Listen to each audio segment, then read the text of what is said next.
Chers amis, dans ma famille, plusieurs d'entre vous le savent, nous sommes 4 garçons. J'ai 3 frères et nous n'avons jamais eu de sœur. Et mes 3 frères sont largement plus âgés que moi, puisque j'ai 15 ans d'écart avec le plus jeune des 3. Ils se sont donc mariés tous les 3 quand j'étais encore un enfant. Du coup, chez mes parents, à Genève, il y a une étagère avec les photos des mariages de mes frères, 2 en haut et le 3e en dessous. Et toute mon adolescence, j'ai contemplé une 4e place vide,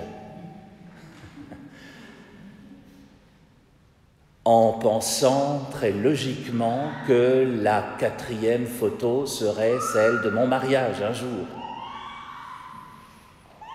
Le problème avec Dieu et avec la famille, c'est que l'un et l'autre obéissent rarement à la logique des hommes. Vous avez remarqué ? Saint Augustin disait d'ailleurs, si tu comprends, ce n'est pas Dieu. Si tu comprends, ce n'est pas Dieu. C'est une phrase à se redire de temps en temps, je crois, quand on a l'impression de ne pas comprendre Dieu. Ou au contraire, quand on a l'impression d'avoir tout compris. Si tu comprends, ce n'est pas Dieu. Une manière de dire que ce que nous croyons pouvoir déduire ou avoir déjà compris à son sujet risque bien de prendre quelques chemins de traverse si nous permettons vraiment à Dieu d'habiter notre monde, notre réalité humaine. Alors aujourd'hui, nous fêtons la Sainte Famille.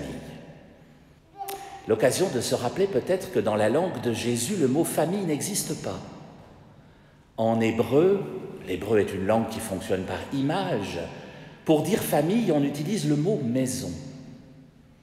C'est intéressant. Celles et ceux qui habitent dans une même maison sont une famille.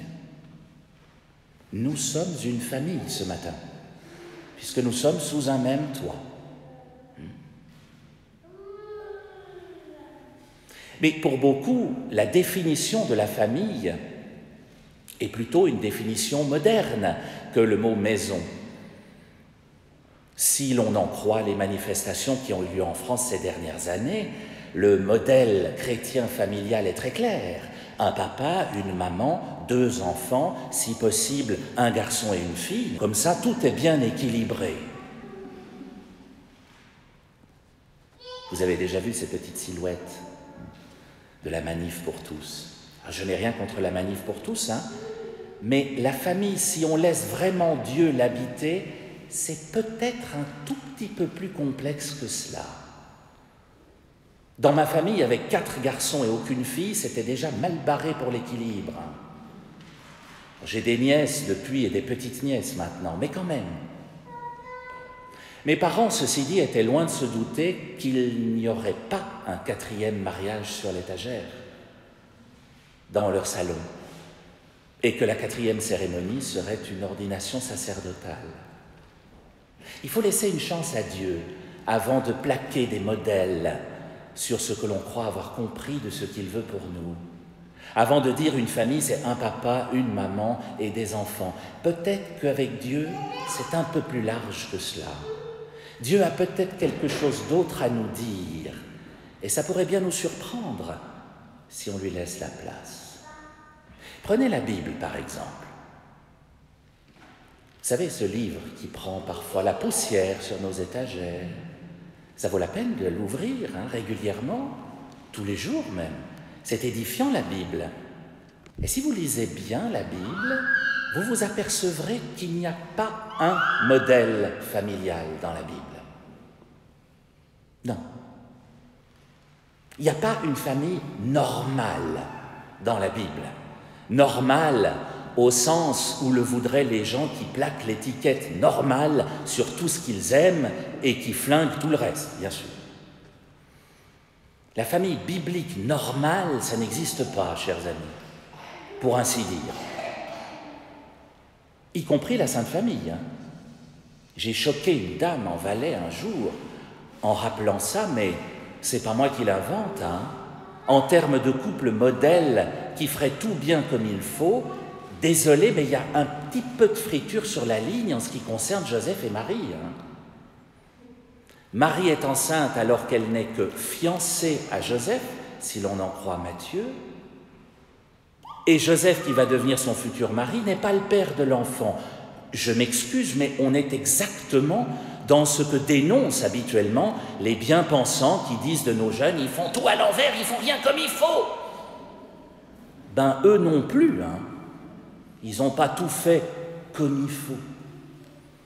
Et pourtant, c'est la Sainte Famille. Désolé, mais la Sainte Famille n'est pas normale, au sens où notre monde l'entend trop souvent.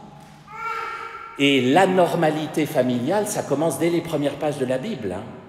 Si vous cherchez la première fois qu'on parle de liens familiaux, c'est Abel et Caïn. C'est pour dire qu'un frère a tué son frère. C'est pas tout à fait ce qu'on attendait de la Bible lorsqu'elle nous parle de famille. Et pourtant, c'est là. Peut-être que la Bible vient nous dire que d'avoir le même sang qui coule dans nos veines, ce n'est pas si simple, en fait. Peut-être que justement, la Bible vient nous dire que s'il y a des conflits entre frères et sœurs, c'est peut-être ça qui est normal. Mais ce n'est pas tout. Prenez les textes que nous avons entendus ce matin pour la fête de la Sainte Famille. Vous aviez le livre de Samuel. C'est joli l'histoire du petit Samuel. On écoutait Anne, sa maman, Anne qui va au temple présenter le petit Samuel. On se dit qu'on va assister à un baptême familial dans les règles, avec de l'encens, tout, on va tout faire bien. Non. Que fait Anne? Elle présente son enfant, d'accord, mais ensuite, elle le laisse. Elle le laisse là, puis elle repart. Comme si elle se disait, ben voilà, celui-là, il sera pour Dieu. C'est pas tout à fait ce qu'on attendrait d'une famille modèle ou de l'action d'une maman. Remarquez, ma maman à moi, même s'il a eu beaucoup de peine à laisser son 4e fils à l'église, je crois que quelque part, elle est contente maintenant de l'avoir fait. Et quand j'entends des mamans me dire « Vous savez, nous, on prie pour les prêtres. Hein. Ah oui, il nous faut des prêtres, on prie pour les prêtres. Hein. Mais pas dans ma famille, ça non, on n'en veut pas. Hein. » Je me dis que si on laisse Dieu habiter nos familles, peut-être que ça va bouleverser un peu ce qu'on pensait à la base. Faudrait peut-être plus de comportements comme celui de Anne, la maman de Samuel, pour qu'on ait davantage de prêtres. Prenez le psaume que nous avons entendu. Le psaume, lui, évoquait les fils de Jacob. Je ne sais pas si vous avez l'histoire en tête, mais c'est très très très loin d'être une partie de plaisir, cette famille-là. Hein. Là aussi, il y a des rivalités extraordinaires. C'est bourré de conflits, de gens qui ne s'entendent pas, d'histoires, d'héritage. Ça nous rappelle vaguement nos familles à nous. Hein. Les histoires d'héritage, on connaît.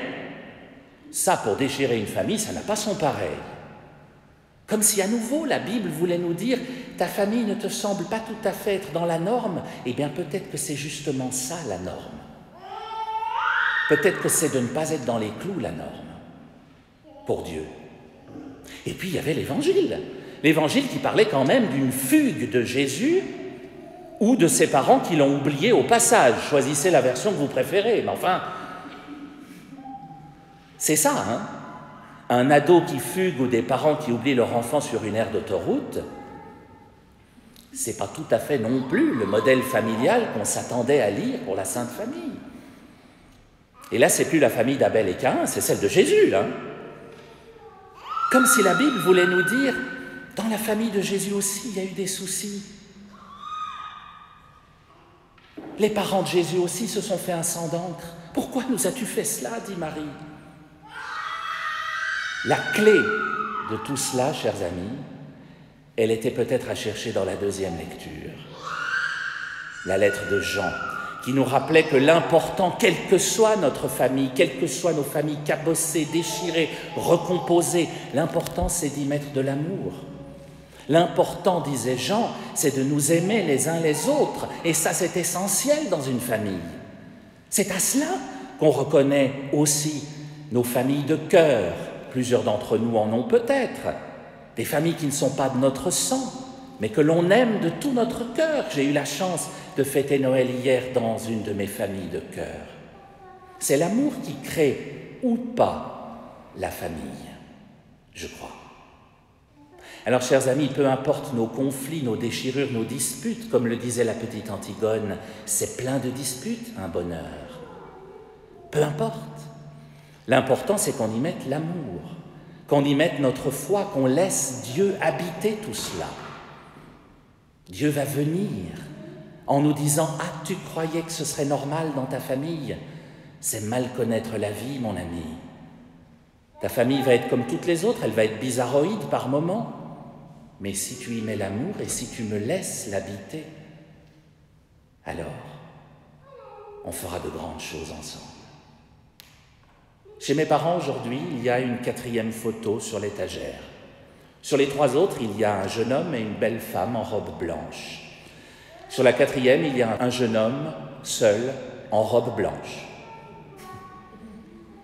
Avec Dieu, c'est jamais aussi simple qu'on le pensait au départ. Mais le chemin est passionnant. Alors osons le laisser pleinement habiter nos vies. Tout n'y sera pas normal, comme voudrait le penser le monde. Mais le monde est-il normal? Pas sûr.